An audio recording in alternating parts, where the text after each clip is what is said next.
Wake Up Wazzu, students react to the death of a beloved professor. Plus, a bookie employee allegedly stole $200 from the university bookstore. And Heidi Harris and Lexi Swanson discuss whether or not a popular fashion trend is hot or not. All this and more right now on Wake Up Wazzu.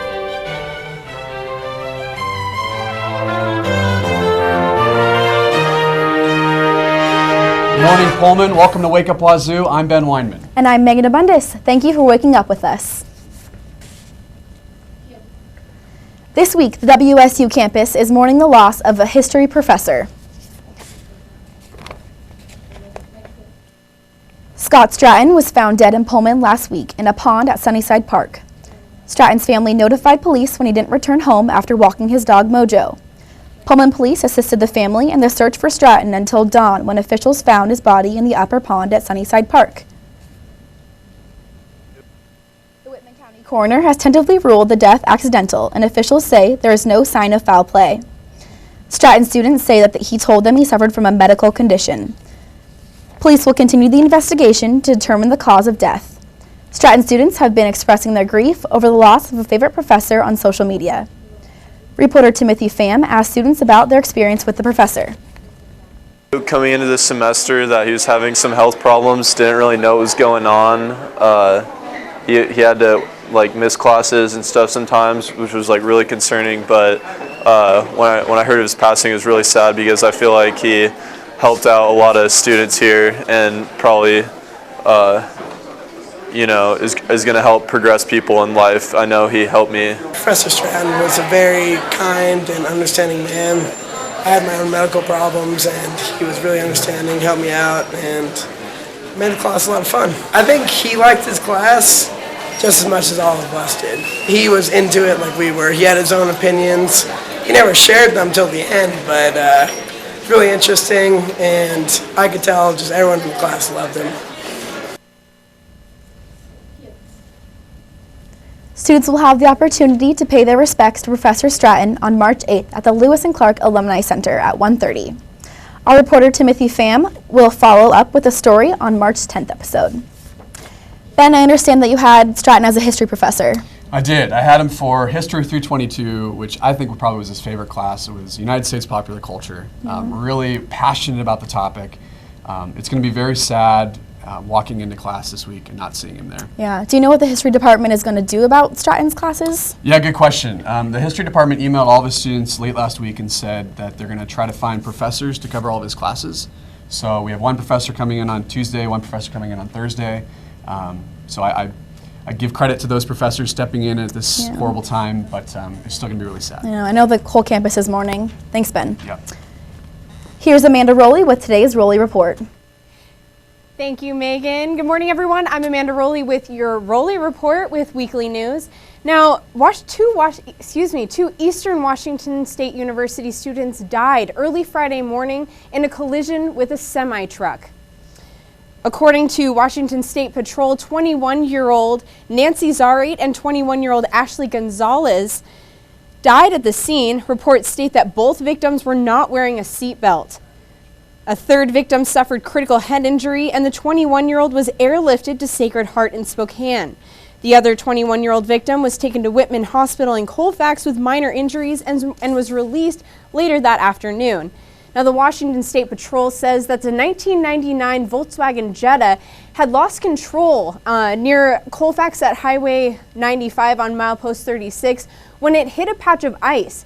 The Jetta had spun sideways and was then struck by a semi going southbound.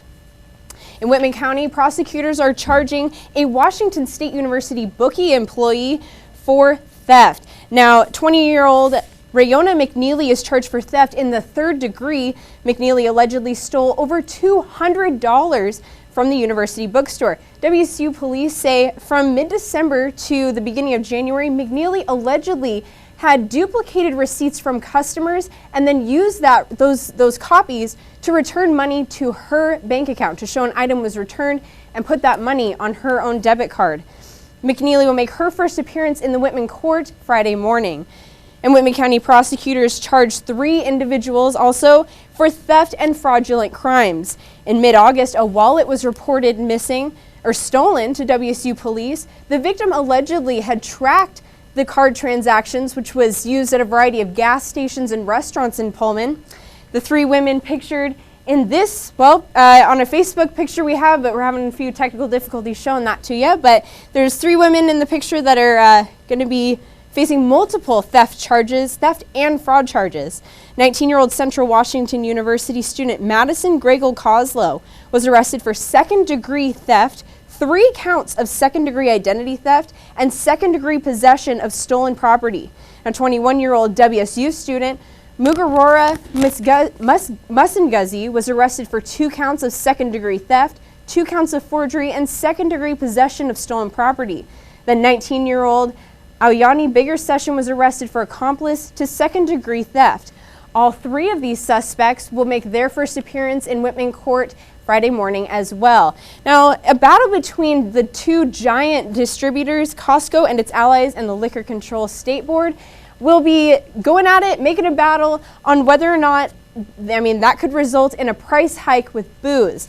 So this possible price hike stems from the Liquor Control Board deciding in November that discounted volume sales of booze from distributors and bars and restaurants was not okay in the new law. This issue was brought to the board by former contract stores, and so far legislative action hasn't been taken. This is a rule that has been opposed by the former state contract stores. Price hike may reach 15% this year. Also in Idaho, the state governor, CL Butch Otter, says Idaho State University could lose its license to conduct nuclear research from the Nuclear Regulatory Commission if a bill allowed to conceal weapons on college campuses does pass. That's all for the Rowley Report today. We'll be right back after the break.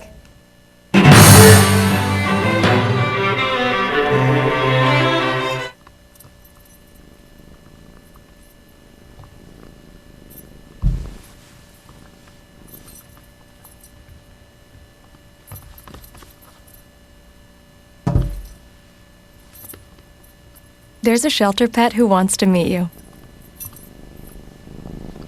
Meet one today. Visit theshelterpetproject.org. Adopt.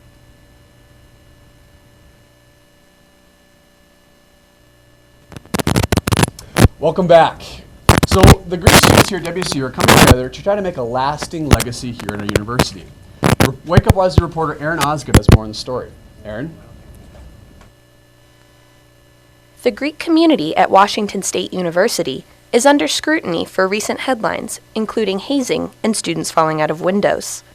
However, recent changes in fraternity housing and alcohol policies implemented by the university aim to improve safety and protect students.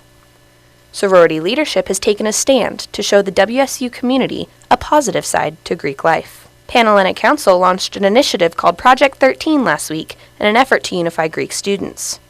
The project is based off of the MTV show The Buried Life, where individuals help each other accomplish goals in exchange for help achieving theirs. Panhellenic has their list of 13 things that they want to accomplish this year. And every time that they cross something off their list, they're going to help out a sorority cross something off of their own bucket list, I guess. Each sorority will create its own list of objectives that are geared towards improving grades, public service projects, sisterhood, or other issues that are important to its members. Greek students hope their efforts will affect not only their community, but the WSU community as a whole. I would love for the non-Greek community to also get involved with it and come and participate in our philanthropy. If all goes well, sorority members say that the project will be a bright spot on the reputation of Greek students. For Wake Up Wazzu, I'm Aaron Osgood. Thanks, Aaron. Very interesting. Well, we're here with Panhellenic President Maddie Phillips. Maddie, thanks for being here today. Thanks for having me, guys. So can you tell us what Project 13 is? Yeah, so basically Project 13 is our goal that our council came up with to help unify our community and to help improve relationships with other organizations on the campus. So 13, it symbolizes our 13 Panhellenic sororities, and basically it's a bucket list that we're committed to checking off by the end of our year. It's 13 goals, and as I said, there's 13 Panhellenic sororities. So each sorority is coming up with their own bucket list, and every time we check something off of our council's bucket list, we were wanting to help a chapter check something off of theirs. So what was the inspiration behind this project? I don't know if you guys have seen The Buried Life, Right. but basically it was an MTV show of these really adorable guys who would go around the United States and check things off of their bucket list. And along the way, they would help a stranger check something off of theirs. Similar to that, we wanted to help improve the Greek community and do something that people could hold us accountable for and Right. actually see what we're doing.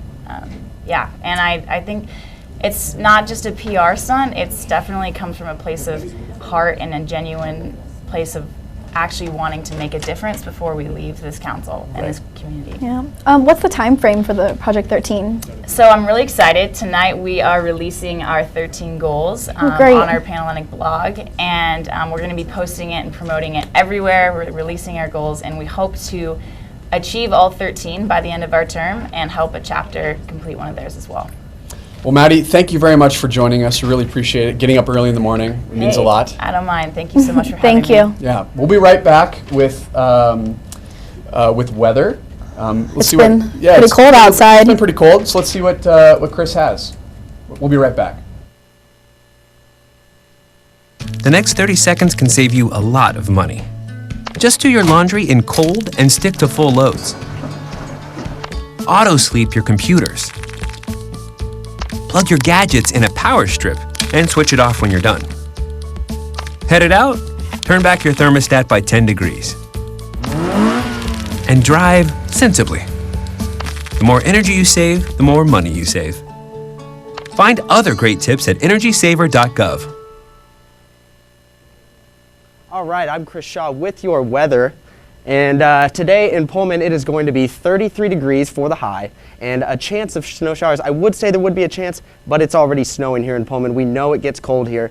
It is unusually still out there, though. It kind of looks like a winter wonderland because it is dusted with snow on the ground, but there's just no wind, so you really don't have to worry about your hair getting all blown up into another style, and you really don't have to worry about a lot of different things other than dealing with the snow and slipping.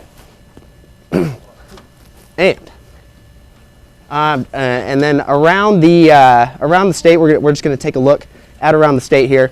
And in Seattle, it's going to be 45 degrees with rain. And then as you go farther down south, it's going to be 48 degrees in Vancouver.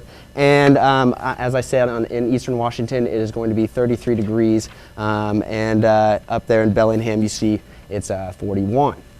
Now we're going to take a look at around the country, and I'm going to give you a couple different spots that I'd love to go for spring break.